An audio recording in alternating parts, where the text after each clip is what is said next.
Fala, terráqueos! Tudo bem com vocês? Professor Bruno na área, tema da aula de hoje, as revoluções inglesas. Hoje a gente vai ver a história de Rainha Virgem, vamos ver a história de monarca que mandou desenterrar seu antecessor para enforcá-lo morto. Vamos ver histórias de genro traindo o sogro para tomar o poder. Mas isso nem é tão estranho, né? Galera, é isso. Bora aprender a história? Eu sei que se você deu play nessa aula é porque provavelmente você está revisando a matéria, de repente para alguma avaliação. E aí bateu o desespero, um monte de nomes de vários monarcas e isso acaba deixando você em parafusos. A matéria de revoluções inglesas, galera, de fato é uma matéria muito densa por conta do nome do monte de monarca que a gente cita. Contudo, eu quero que vocês fiquem muito tranquilos. Por quê? Essa imagem que vocês estão vendo aqui na frente agora é um resumo com o nome de todos os monarcas e os principais eventos que aconteceram no governo deles. E vocês terão acesso a essa planilha e todo o resumo dessa aula em PowerPoint aqui na descrição do vídeo abaixo, inteiramente gratuito. Eu só peço em troca um like no vídeo nesse momento, se inscrever no canal e, se possível, compartilhe com os amigos que também estão estudando para as revoluções inglesas. Sem delongas, bora direto para o conteúdo então.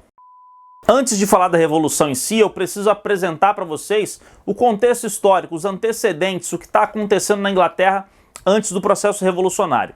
E o que eu posso afirmar para vocês que um ponto de muito interesse nesse momento são os chamados enclausures, ou o cercamento dos campos.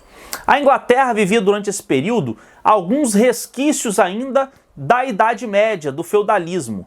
E o cercamento dos campos, ele foi um reflexo da modernidade que estava por vir. O que foi o cercamento? O processo de enclausures. Foi o processo de expulsão dos camponeses de suas terras comunais para a criação de ovelhas naquelas regiões. Não era necessário mais um bando de servos para trabalhar naquelas terras. Se nós temos ovelhas sendo cuidadas ali para a produção de lã, que vai dar um impulsionamento ali à indústria têxtil, é necessário apenas que alguns pastores, alguns cuidadores de ovelhas estejam ali e não necessariamente toda aquela multidão de servos. Esses servos, então, eles são dispensados e eles acabam indo para as cidades. Acontece, então, um êxodo rural gigantesco na Inglaterra nesse contexto. A galera vai parar toda na cidade em busca de emprego. E nessas cidades vai acontecer o que, então?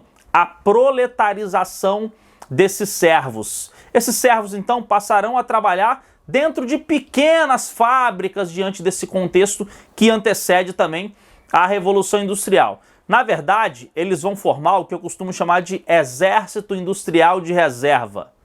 Traduzindo, desempregados. Uma grande massa de desempregados na Inglaterra durante esse período. O que é essencial que vocês entendam a princípio sobre as revoluções inglesas? É que as revoluções inglesas foram revoluções liberais burguesas. Foram revoluções de cunho burguês. A primeira revolução burguesa da história acontece na Inglaterra. Por mais que a mais famosa seja a Revolução Francesa, que vai acontecer somente um século depois, a Revolução Inglesa que vai dar o pontapé inicial. E para entender esse processo revolucionário é necessário entender como está dividida a sociedade e a religião na Inglaterra. Isso aí, galera, a religião tem um papel importantíssimo dentro desse processo revolucionário. Por quê? Se a gente dividir a sociedade, basicamente nós temos a alta nobreza, nós temos a gentry, nós temos os ions e temos também a burguesia. Dentro da alta nobreza, o que prevalece ali é a religião anglicana. Por quê? Porque a alta nobreza está diretamente ligado à figura da monarquia inglesa. E Henrique VIII, um pouco antes disso, tinha, através do ato de supremacia, criado uma nova religião na Inglaterra. Essa aula vocês vão ver no card aqui em cima, quando essa aula estiver pronta, que é a aula de reformas protestantes. Então, lá durante o período reformista, Henrique VIII ele vai criar a igreja anglicana através dos atos de supremacia. Todas as terras pertencentes à igreja católica serão redistribuídas, então, entre a alta nobreza. Então, essa alta nobreza está do lado da monarquia e está do lado do anglicanismo. Abaixo da alta nobreza está a pequena nobreza, na Inglaterra conhecida como gentry. eles se identificam com os valores burgueses e também com o calvinismo. Abaixo da gentry está os yeomans. Eles se identificam então com os valores da burguesia também, mas muito mais com o calvinismo. Eles são pequenos fazendeiros que basicamente são a classe média rural. Abaixo dos yeomans temos o quê? A burguesia. E aí essa burguesia é dividida entre alta, média e baixa burguesia. A alta burguesia, que inicialmente se identificavam com a monarquia absolutista por conta dos monopólios que eles conquistavam, mas logo vão acabar se debandeando para o lado puritano. Vem a baixa burguesia e também os trabalhadores urbanos e rurais, que se identificam muito mais com os valores do puritanismo. Já deu para perceber aí que nós temos, além de um racha social, nós temos também um racha religioso, onde teremos a burguesia aliada ao puritanismo e a monarquia aliada ao anglicanismo. Isso é essencial para que vocês entendam o processo que vai dar início à luta, à guerra civil, à revolução puritana. Professor, e o catolicismo nisso tudo? Galera, o catolicismo acabou perdendo prestígio depois dos atos de supremacia e da criação da igreja anglicana. Ele fica restrito, então, a uma pequena parte da nobreza. Mas nesse contexto ele não tem mais força política para lutar nessa revolução. Vamos falar agora sobre as características políticas da Inglaterra durante esse contexto. O regime político vigente naquele período era o absolutismo monárquico, ou seja, o monarca possuía todos os poderes quase que ilimitados. Só que a Inglaterra tinha uma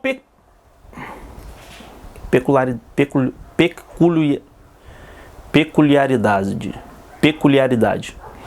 Só que a Inglaterra possuía uma peculiaridade, que era o quê? Já havia a figura de um parlamento, ou seja, um parlamento que foi criado com o intuito de limitar os poderes do monarca. Esse parlamento inglês ele foi criado a partir do chamado Grande Conselho, que foi criado a partir da assinatura da Magna Carta por João Sem Terra. O parlamento na Inglaterra é muito parecido com o nosso parlamento aqui do Brasil. Ele é bicameral, ou seja, tem duas câmaras. Aqui no Brasil, Câmara dos Deputados e Senado. Na Inglaterra, Câmara dos Comuns e Câmara dos Lordes. Então nós temos a Câmara dos Lordes com a participação da alta nobreza e do clero anglicano e a Câmara dos Comuns com a participação da burguesia, da gentry, dos yeomans. E qual era a prerrogativa? Para que servia esse parlamento? Para limitar os poderes do monarca. Só que a gente vai ver no decorrer dessa aula que muitos monarcas contrariaram esse parlamento. E é a partir daí que ocorre o processo revolucionário. Professor, mas eu tô nesse vídeo por conta de guerra, de sangue, de morte. Calma, meu jovem. Vamos primeiro apresentar o contexto histórico, hein? Para que você não se perca e entenda perfeitamente o conteúdo, dá uma olhada nessa linha cronológica que eu vou colocar aqui do lado. Nós temos aqui nessa linha cronológica Henrique VIII e Elizabeth I, da dinastia Tudor, que vai ser substituído pela dinastia Stuart, com Jaime I e Carlos I. Posteriormente, acontece a Revolução Puritana, onde chegará ao poder Oliver Cromwell e, posteriormente, o seu sucessor, Richard Cromwell. Daí acontece a Restauração Stuart, com Carlos II e Jaime II, até que ocorre, de fato, a Revolução Gloriosa e chega ao poder Guilherme de Orange. Agora, tendo em vista todos esses monarcas, vamos destrinchar todos os acontecimentos que envolvem essa galera. Vamos falar rapidamente sobre a dinastia Tudor. A dinastia Tudor tem como seus últimos monarcas Henrique VIII, responsável pela criação dos atos de supremacia da Igreja Anglicana, e Elizabeth I, filha de Henrique VIII com Ana Bolena. Elizabeth I será rainha e, como ela não deixará herdeiros, ela vai ser apelidada de Rainha Virgem. Por isso, galera, após a sua morte, não tendo herdeiro para assumir o trono, quem acaba assumindo no seu lugar é o seu primo que governava a Escócia, que vai receber o título de Jaime I da Inglaterra. Muda-se agora a dinastia. Jaime I não era um Tudor, ele era um Stuart. Iniciamos então a dinastia Stuart na Inglaterra. Essa dinastia, galera, que vai sofrer com a Revolução Puritana e com a Revolução Gloriosa. O governo de Jaime I se caracterizou então por atitudes que visavam recuperar os cofres ingleses, muitas vezes em seu benefício pessoal. Jaime I também, ele reforçou a orientação católica dentro da igreja anglicana, o que acabou criando momentos de tensão ali e perseguição aos puritanos. Nesse período, galera, muitos ingleses vão acabar deixando a Inglaterra e fugindo para o que posteriormente viria a ser chamado de 13 colônias inglesas, mais conhecido também como Estados Unidos da América. O governo de Jaime I também vai ser marcado por uma grande tensão entre o rei e o parlamento inglês, onde o rei oferecia monopólios à burguesia em troca de favores pessoais, e também havia um processo de aumento de impostos sem a aprovação do parlamento. Então temos aqui as características típicas de um governo tipicamente absolutista daquele período, ou seja, tomar atitudes por conta própria sem consultar o parlamento, sem consultar esse conselho de parlamentares que teoricamente limitavam aos poucos o seu poder. Após a morte de Jaime I, quem assume é Carlos I. Logo de início, para que o governo dele fosse um governo cheio de desmandos, como foi o governo de Jaime I, o parlamento obriga ele a assinar um documento conhecido como Petição dos Direitos. Nesse documento, Carlos I terá algumas limitações impostas a ele, como, por exemplo, não poderá convocar o exército sem a aprovação do parlamento e nem criar impostos sem a aprovação deste. Contudo, Carlos I não respeitou muito bem essa petição dos direitos. Para começar, ele manteve a perseguição aos grupos opositores, assim como fez seu antecessor, Jaime I. Ele também tinha uma rixa com a Escócia e tentava impor por meio da força o anglicanismo nos escoceses, que eram tipicamente presbiterianos. Ele vai mover uma guerra contra a Escócia para forçar a adoção do anglicanismo por parte dos escoceses. Essa guerra vai trazer um enorme custo para os cofres ingleses, além dela ser convocada à revelia do parlamento. E aí, para minimizar esse custo da guerra, Carlos I vai ter que fazer o quê? Aumentar a arrecadação de tributos. E como é que ele faz? Ele acaba restaurando alguns tributos feudais, aumentando o número de monopólios e criando novos impostos, mesmo contrários ao parlamento. Um dos impostos mais famosos que foram criados durante esse período por Carlos I, que vai causar a revolta da burguesia, é o chamado Ship Money, que era um imposto pago por todas as cidades portuárias da Inglaterra. Isso gerava um aumento muito grande de custo por parte dessa burguesia transportadora de produtos e aumentando assim o custo, daquele produto na Inglaterra. Nós temos um monarca que não respeita o parlamento, que convoca a guerra, que cria imposto, que causa tumulto diante de uma burguesia que já não está nada satisfeita com a atual situação política da Inglaterra. O que nós teremos então? Um racha. Nós teremos o início da Guerra Civil na Inglaterra, que vai culminar no que chamamos de Revolução Puritana. Então teremos nesse processo revolucionário dois grupos antagônicos lutando. De um lado, a monarquia, liderada por Carlos I, do outro lado, os puritanos, liderados por Oliver Cromwell. Essa guerra será sangrenta, levará milhares e milhares de soldados e civis mortos na Inglaterra durante um período de cerca de 8 anos. E teremos então, de um lado, a monarquia sendo representada pelos anglicanos, sendo representada pelo exército real. Por outro lado, nós vamos ter os puritanos representados por Oliver Cromwell, não é isso? E os seus soldados ficaram conhecidos como cabeças redondas, simplesmente pelo fato de que eles raspavam a cabeça para ir para o conflito. Então teremos um conflito entre os cabeças redondas de Oliver Cromwell e o exército da monarquia de Carlos I. A batalha será travada e o que vai diferenciar e o que vai acabar colocando os puritanos como mais fortes e vencedores desse conflito será o chamado New Model Army, que é o exército de novo tipo criado por Oliver Cromwell. Nesse exército de novo tipo, nós teremos a ascensão de soldados a cargos de alta patente por meio do mérito, por meio da meritocracia. Ou seja, quanto mais o soldado demonstrasse serviço e se dedicasse ao conflito, mais chance ele teria então de alcançar novos patamares de titulação no exército e, consequentemente, maiores salários. Do lado da monarquia, esses cargos de alta patente era sempre por indicação política. E através então do New Model Army, nós teremos o exército dos puritanos se saindo melhor do que o exército real, e os puritanos, então, liderados por Oliver Cromwell, vão acabar vencendo a batalha contra o monarca. Após a derrota de Carlos I, ele vai tentar uma contra-revolução, o que vai acabar culminando na sua prisão, condenação e sua execução por parte dos puritanos.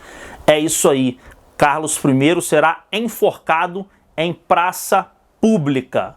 Mataram o monarca, galera. E aí teremos um novo período dando início na Inglaterra nesse momento, que é a chamada República Cromwell, também conhecida como Ditadura Cromwell, porque vai ter um viés um tanto quanto autoritário. A República Puritana, então, que vai durar 11 anos, que vai ser governada por Oliver Cromwell e posteriormente por um curtíssimo período pelo seu filho, Richard Cromwell. Trata-se de um período da história inglesa onde Oliver Cromwell vai consolidar os valores liberais e vai tentar eliminar os resquícios do feudalismo ainda presente na Inglaterra durante esse período. Ele vai eliminar os grupos ditos radicais, que na verdade eram grupos populares, os chamados Leavers e Digers. Também, por mais contraditório que seja, lutou ao lado do parlamento, mas ele vai mandar fechar o parlamento e vai assumir o título de Lorde Protetor da Inglaterra, inaugurando um período que foi conhecido como Ditadura Cromwell. Ele também vai incentivar o comércio artesanal e a troca de produtos, e uma das suas maiores realizações é a criação dos atos de navegação. Os atos de navegação, galera, foi um processo de incentivo ao comércio marítimo inglês.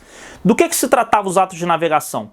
Do monopólio do transporte de produtos para a Inglaterra. Como assim, professor? Defina atos de navegação. Os atos de navegação, galera, diziam que todo produto que saísse do seu país de origem para a Inglaterra deveria sair em um navio do país de origem, caso contrário, deveria ter saído de um navio inglês. Como assim? Vamos para a prática. Portugal quer vender vinhos para a Inglaterra. E aí o burguês português decide contratar um navio para fazer esse transporte. Esse navio pode ser holandês? Não. Esse navio pode ser francês? Não. Esse navio, obrigatoriamente, ele tem que ser português.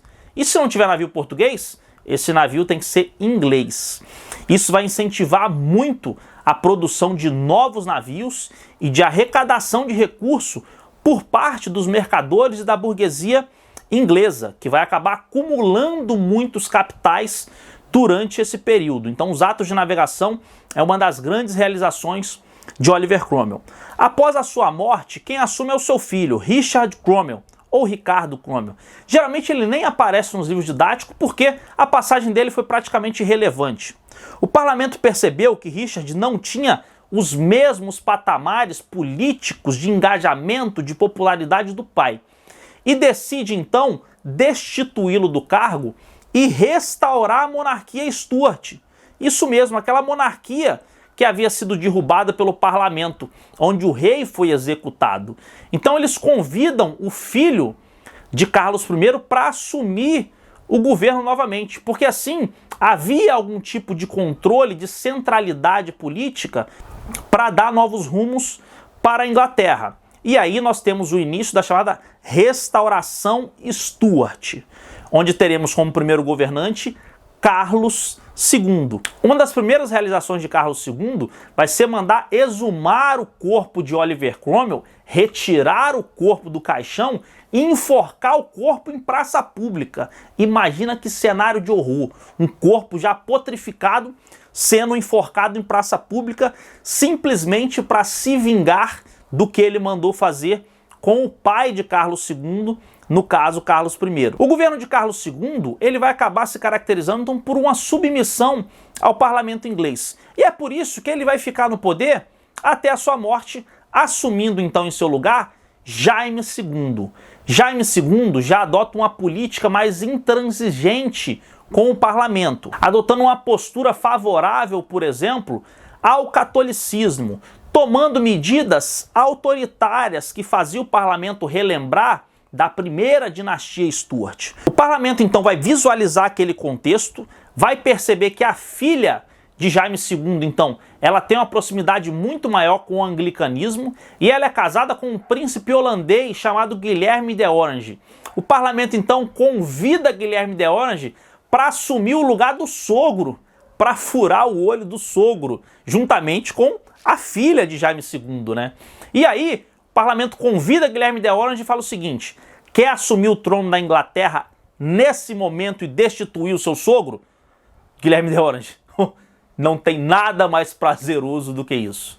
Só que, para Guilherme de Orange assumir de fato o cargo de monarca na Inglaterra, ele vai ter que assinar um documento que vai mudar a história política da Inglaterra, que é o Bill of Rights, a Declaração dos Direitos. Através da assinatura desse documento, Guilherme de Orange estará completamente submetido ao parlamento inglês. Ele passará a ser apenas uma figura simbólica na Inglaterra.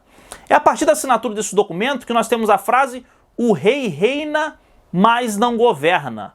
Por quê? Ele está ali tendo o seu reinado, mas quem governa de fato é o parlamento inglês. E é assim que se encontra a Inglaterra até os dias atuais. Elizabeth II, a eterna, atual mandatária da Inglaterra diante desse contexto, ela tem apenas uma representatividade simbólica. Você não vê a rainha Elizabeth tomando decisões políticas. O máximo que ela faz é um discurso ou outro. Recentemente, por conta da pandemia da Covid, ela fez um discurso para a população inglesa, mas quem toma as decisões políticas na Inglaterra é o parlamento. E essa característica vai se iniciar a partir da chamada Revolução Gloriosa, que é quando Guilherme de Orange assina o Bill of Rights e passa a ter apenas um poder simbólico.